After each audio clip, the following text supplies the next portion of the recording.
Depth often brings a sense of distance, not because you want separation, but because not everyone follows you there. You may notice that certain thoughts, questions, or feelings do not land easily with others. What feels meaningful to you may feel heavy, unnecessary, or confusing to someone else. This difference can be subtle. It does not always show itself in obvious ways.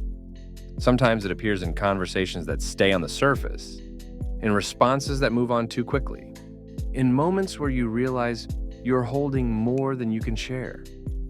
Over time, this can create a quiet loneliness. You may be surrounded by people and still feel unseen, still feel as if something essential remains unacknowledged. Depth often means that experiences echo inside you. You reflect on them. You connect them to other parts of your life. You search for meaning beneath what is visible. This inner movement does not always have a place to go. You may hesitate to share your thoughts because they feel too complex, too slow, too difficult to translate, or because past attempts to share were met with confusion, dismissal, or well-intended advice that missed the point. So you learn to hold things quietly. This holding can feel protective at first, but over time it can become heavy. Loneliness in this context does not mean being alone. It means being unaccompanied in your inner world. You may feel understood intellectually, yet not fully met. You may be heard, but not recognized. Depth narrows the field of connection. Not everyone is willing or able to move beneath the surface. This can be painful, especially if connection matters deeply to you. You may wonder whether wanting depth is asking too much, whether expecting resonance is unrealistic, whether it would be easier to accept lighter connections. These questions are understandable, but depth is not a preference you chose. It is how you relate to reality.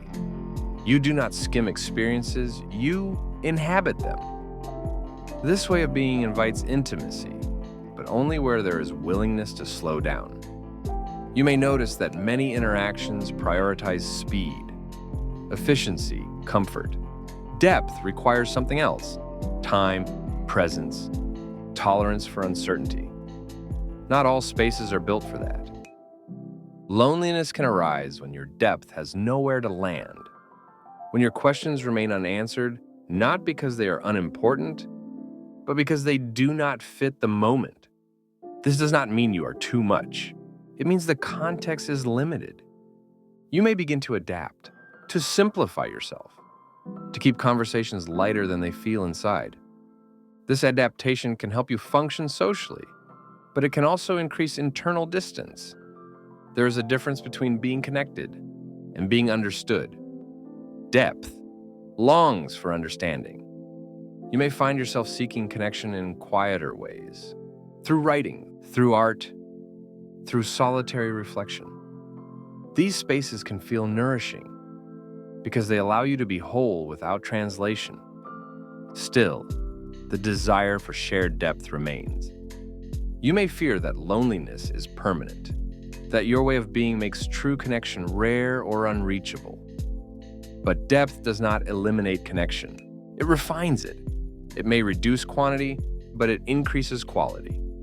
There are people who will recognize your way of seeing without needing it explained, who will feel familiar, not because they are the same, but because they are also present. These connections often arrive slowly. They may not announce themselves. They often appear in moments of honesty, in pauses, in shared silence. You do not need to rush to find them. Loneliness can be a signal, not of failure, but of discernment. It shows you where connection does not reach deeply enough. This does not mean you should withdraw completely. It means you can be selective. You are allowed to choose environments that respect depth, conversations that allow nuance, relationships that make room for complexity. You may notice that loneliness softens when you stop forcing connection where it cannot grow. Letting go of shallow expectations can make space for meaningful ones. Depth can feel lonely because it requires authenticity, and authenticity limits where you can comfortably belong. But it also ensures that when connection happens, it is real. You're not asking for too much by wanting depth. You're asking for alignment. There's nothing wrong with needing resonance, with wanting to be met beneath the surface. You're not isolated because you are deep. You are deep in learning where you belong. Until connection appears, your depth can still be a place of grounding, a place where you understand yourself, even when others do not fully follow. Loneliness does not diminish your worth. It reflects your sensitivity to meaning. You are not alone in this experience, even when it feels that way.